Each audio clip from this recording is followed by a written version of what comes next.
sida ognahay YouTube waxa ku jiro muuqaalo aad u fara badan oo aan jecelnahay 24 saac inaan dhageysano. Laakiin qaabka YouTube ku samaysan yahay ma ahan qaab dhageysi ah ee waa qaab muuqaal ah. Haddaba ma ogtahay inay jirto farsamo ah muuqaalada dhan ee ku jira YouTube-ka inaad dhageysan karto.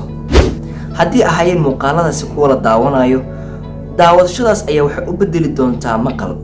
Mobilkaaga log inta geliso ayaa jeebka gashan doontaa, kadibna waa dhageysan doontaa muuqaalkaas. Qaab yar oo aad u fudud, wax application ah ma adeegsan doono. Farsamayadu waa ay fududahay.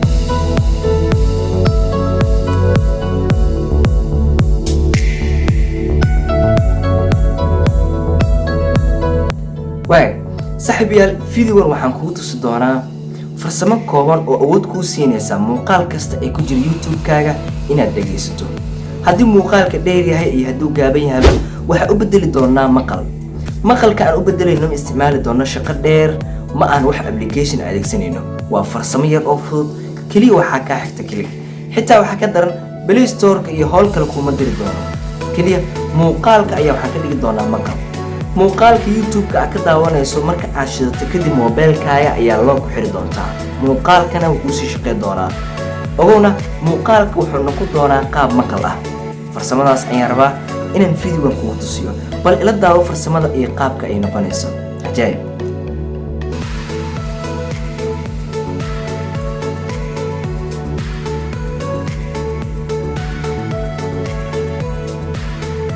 si muuqaal YouTube kugu jira aad ka dhigato maqal way fududahay. Waxaad tagaysaa Chrome-kaaga, qaybta Chrome-ka markaad ku dhufato halka kore waxaad ku qoraysaa calaamadda YouTube. Aniga halkan ayuu saaran yahay YouTube oo kaliya ay halkan ka galaysaa. Chrome-kaaga ama browser-kaaga marka ay YouTube ka dhex furato, calaamadan geeska ee saddexda dhibcood ayaa taabanaysaa, kadibna waxaa ku sii dhufanaysaa qaybtan hoose ee ku qoran tahay desktop site.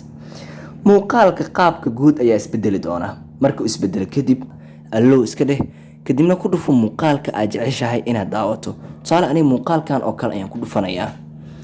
Haddii aan rabo muuqaalkan inaad daawado, dhexda ayaa uga laabanayaa.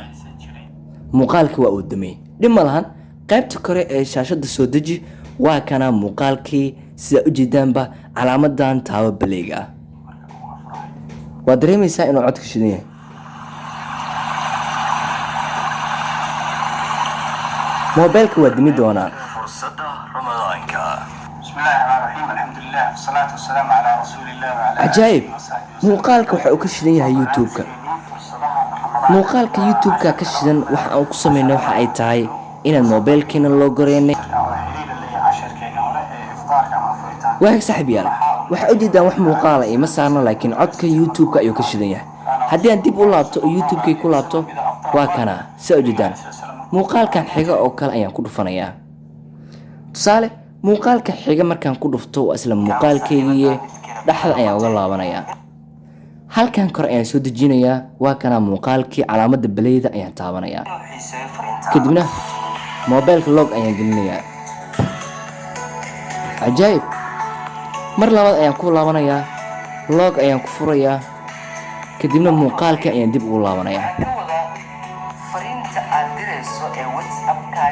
qaabkaas ayaa sameyn kartaa oo aad ku maamuli kartaa xogta YouTube ku jirtana aad uga dhigin kartaa qaab muuqaalaysan. haddii aad rabto muuqaalka waa ka dimin kartaa qaybtan kore adoona halkan imaan. waa cajiib. qaybtan kale ee geesaha ah muuqaalka ayaad ka wadwadi kartaa adigoo tagaya hadba muuqaalkan kan ku xiga. fadlan haddii farsamadan ay kuu shaqeyn weyso, waxaan ku leeyahay Play Store-kaaga tag, kadibna soo update gareyso Chrome-kaaga ama browser-ka aad isticmaalayso. aniga waxaan isticmaalay waa browser-ka loo yaqaan Chrome. isku soo wanaagsan saaxiibayaal, waan filayaa inaad la fahanto farsamada. saaxiibka ama saaxiibada ayaa jira oo jecel in 24 saac muuqaalo ay ka dhageystaan YouTube-ka. haddaba qaybta hoose faalada ama la wadaag adigoo taabanaya calaamadda share. waad ku maasan daawashada fiidiyowan. bal farsamadani faa'iido ma ku leedahay adiga ahaan markii nafsadaada laga hadlo. waad ku maasan daawashada fiidiyowan. waxay noo ballan muuqaalkan iyo muuqaalka xiga.